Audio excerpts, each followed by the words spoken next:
મહારાજને 1500 રૂપિયા દક્ષિણા, 2000 રૂપિયા દક્ષિણા, તમને શું આપે? આશીર્વાદ. અને આશીર્વાદ છે તમારું કલ્યાણ. તો 5 પ્રકારના આશીર્વાદ ભગવાન પાસે માંગવા. તો પહેલા 5 પ્રકાર. પહેલો આશીર્વાદ પુણ્ય. ત્યારે પ્રાપ્ત થાય કે આવું સત્કર્મ કરો, કથા કરાવો, યજ્ઞ કરાવો, કોઈ સારું કામ થતું હોય એમાં સહભાગી બનો, દેવ તીર્થ યાત્રા કરો, ઘરની અંદર દીવોબત્તી કરો, ભગવાનનું નામની માળા કરો.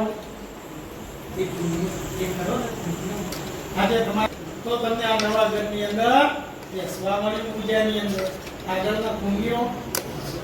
અને પુણ્ય આપણી પાસે હોય તો આપણું કલ્યાણ. कितना हुआ? આપણે કલ્યાણ થાય એટલે ઓટોમેટિક આપણી વૃદ્ધિ થાય. આપણા ભાઈ 2 સંતાન છે, મોટા ભાઈને 2 સંતાન છે, તો મોટા ભાઈને પહેલા સંતાન મોટા થયા, કમાતા થયા, એટલે આપણે ગરીબી નહીં કહેવાય. તમે જો મોટા ભાઈને છોકરો કેટલું કમાશે, ઘર બંગલો બનાવ્યો, આ કર્યું, આપણે ડરવાનું નહીં. આપણે 2 સંતાન છે તો આપણે બી મોટા થશે અને આપણે પણ એમના જેવો ધંધો કરીશું. આજે તમારા છોકરા 2 જણા કમાય, તમે પણ કમાઓ, એ ખુશી છે. તો કર્મની વૃદ્ધિ થાય ઓટોમેટિક. આ મકાન લીધું, મહેરબાની હશે, ભગવાન આશીર્વાદ થશે.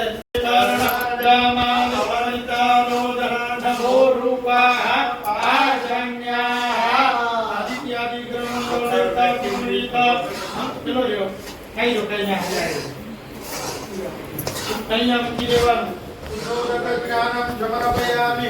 ઉદ્યોદક જ્ઞાનમ દે પછી વધે, પછી સંપૂર્ણ વસ્તુતા. ઓમ કામ કર્મ કર્મા કનમ કામનો પ્રસામ્ર પતિ સોમો રાજા વિશ્વાય નમો હંતત સંજન ના કરો.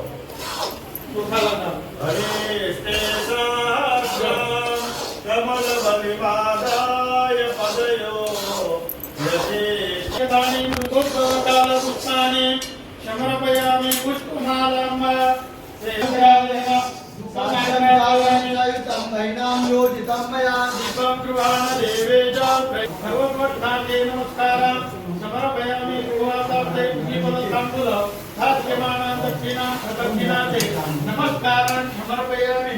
ભગવાનની આગળ શ્રીફળ મૂકેલું છે, પહેલાના રૂખા અહીંયા ચડાવો, અર્ઘ્યાંતેના ચરણીય જલ સમર્પયામિ ચડાવી દો. અહીંયા શ્રીફળ ઉપર ચડાવો, થાળીમાં 1 ચમચી પાણી મૂકી આપો. અર્ઘ્યાંતેના ચરણીય જલ સમર્પયામિ. ગુલાબનું 1 ફૂલ લેવાનું, ચંદન કંકુ ચોખાવાળું કરી જાળી રાખવાનું, નવગ્રહ ભગવાનનું સ્મરણ કરવાનું. સૂર્યમદેજરોચ્ચ પદવેમ મંગલમ સદબુદ્ધે સબુદ્ધ બોલો સગુરુદા સુગરમ સુખમ સૌસર. એની અંદર એક સાથીઓ લીધો બેન ધાર્મિક કે દીધી